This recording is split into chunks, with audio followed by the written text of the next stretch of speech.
بسم اللہ الرحمن الرحیم۔ شبہ جملہ یعنی جار مجرور یا ظرف مظروف، ان کے متعلق آپ یہ بات بچپن ہی سے جانتے ہیں کہ یہ فعل یا شبہ فعل یعنی اسم فاعل، اسم مفعول وغیرہ کے ساتھ متعلق ہوتے ہیں۔ جیسے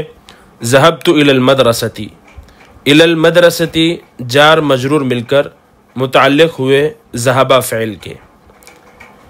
بچپن سے یہ بات ہمارے ذہنوں میں بیٹھی ہوئی ہے، جس کی وجہ سے مبتدی طلبہ ہر جگہ ہر مقام میں جہاں کہیں بھی جار مجرور آتا ہے تو فوراً ان کو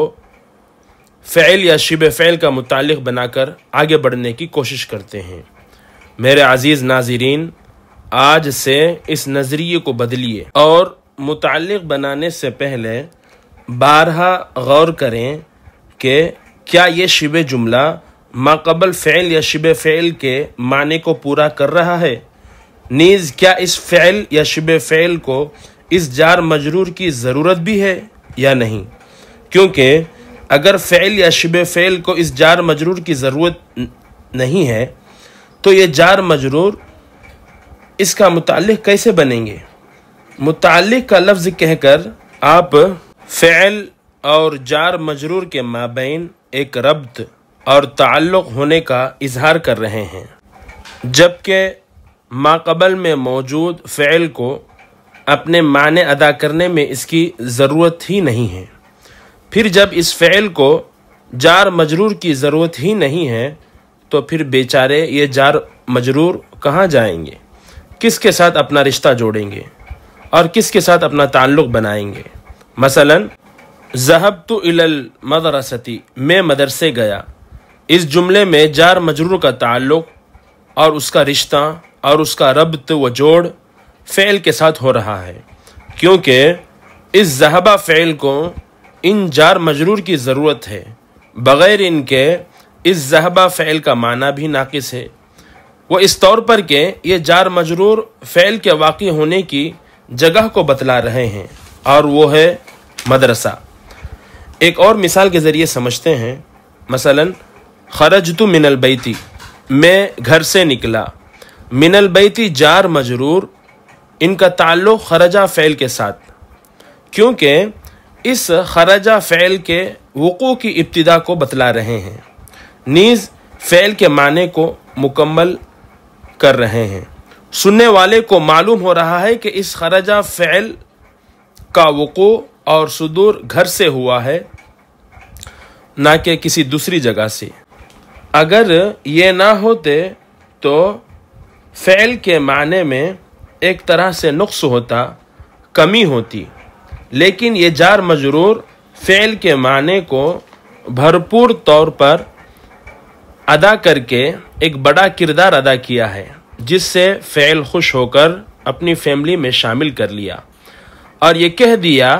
کہ یہ جار مجرور میرے رشتہ دار ہیں، ان سے میرا تعلق ہے، اور یہ فعل جار مجرور سے کہہ رہا ہے کہ تم ہر پڑھنے والے سے کہنا کہ میرا تعلق مذکورہ فعل سے ہے۔ لیکن اگر یہ جار مجرور فعل کے معنی کو مکمل نہ کرے اور فعل کو ان کی ضرورت بھی نہ ہو تو اس وقت فعل کہتا ہے کہ میں اپنے معنی کو مکمل طور پر بغیر کسی کمی کے ادا کرنے پر قادر ہوں، اب مجھے تمہاری ضرورت نہیں ہے، میرا اور تمہارا کوئی تعلق نہیں ہے، کوئی رشتہ نہیں ہے۔ تو اب یہ جار مجرور جملے میں تنہا کھڑے ہو کر روتے ہیں اور کہتے ہیں کہ کوئی ہے جو ہمیں اپنی فیملی میں شامل کرے، تو اس وقت صفت اور ذوالحال شبہ فعل کی شکل میں میدان میں کودتے ہیں اور کہتے ہیں کہ اے جار مجرور مت ڈرو، ہم تمہیں اپنی فیملی میں شامل کریں گے۔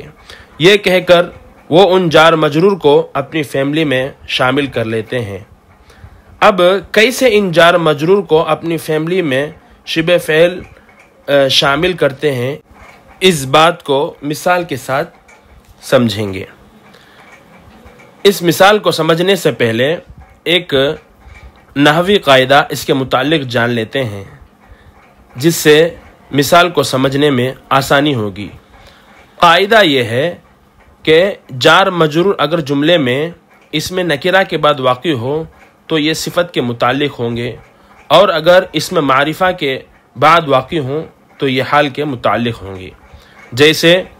شاہدت عصفورا علی الغصن، میں نے ٹہنی پر بیٹھی ایک چڑیا کو دیکھا۔ ترکیب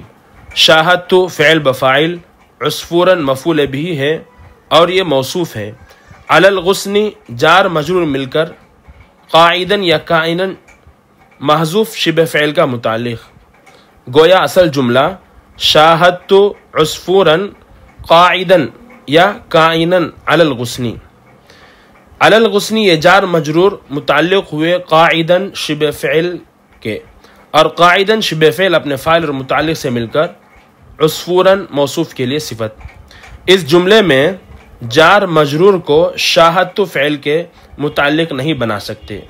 کیونکہ اس فعل شاہدت کو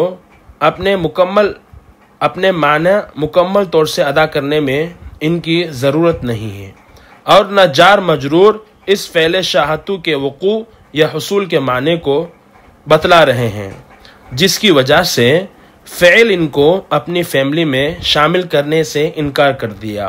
اور کہہ دیا کہ تم جب میرے کسی کام کے نہیں ہو تو میں کیوں تم سے رشتہ جوڑوں۔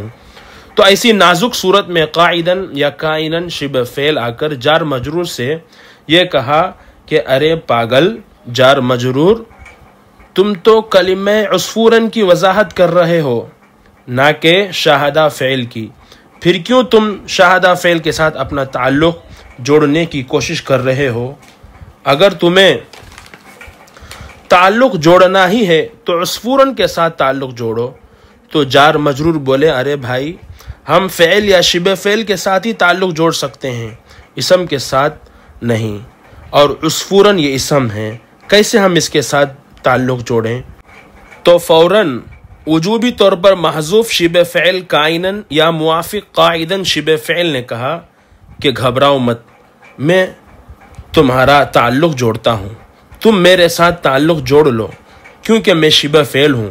ہم سب مل کر ایک فیملی بن کر عصفورن کی صفت بن جاتے ہیں۔ تو جار مجرور تیار ہو گئے اور کہنے لگے کہ آج سے وجوبی طور پر محذوف شبہ فعل ہمارا مددگار ہوگا اگر فعل ہمیں اپنی فیملی میں شامل کرنے سے انکار کر دے، یا پھر ہم خود جب فعل کے معنی کو مکمل نہ کریں بلکہ ہم سے پہلے موجود اس میں نکرہ کی وضاحت کریں، تو اس وقت ہماری مدد کے لیے وجوبی طور پر محذوف شبہ فعل ہمیں اپنی فیملی میں شامل کرے گا، پھر ہم سب ایک فیملی بن کر ما قبل اس میں نکرہ کی صفت بنیں گے۔ دوستوں، جار مجرور کی کہانی کچھ عجیب لگی ہوگی آپ کو، مگر میں اس طریقے سے اس لیے اپنایا تاکہ آپ کو نحو کے اندر خاص کر اس جار مجرور کی بحث میں کچھ گہرائی حاصل ہو۔ چلیے قرآنی مثال آپ کے سامنے رکھتا ہوں، اس میں غور کیجئے۔ پہلی مثال فوجد عبدا من عبادنا، دوسری مثال لنرسل علیہم حجارۃ من طین، تیسری مثال